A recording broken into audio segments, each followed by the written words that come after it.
सदर जीवनचरित्राचा प्रकाशन सोहळा निर्मळ येथे होत आहे। निर्मळला जीवन विकास मंडळ आहे।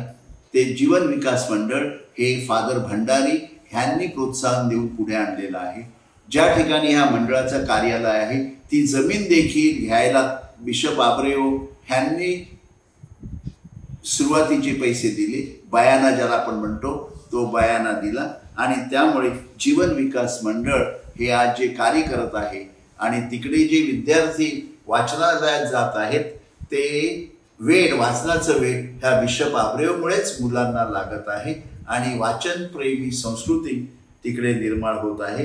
1 मे रोजी संध्याकाळी 5 वाजता बिशप आब्रेओ सभागृह निर्मळ येथे हा जो प्रकाशन सोहळा होईल ह्या प्रकाशन सोहळ्याला आपण जातीने हजर राहावं असं लेखक या नात्याने मी आपणास आग्रहाचं आमंत्रण देत आहे। नमस्कार।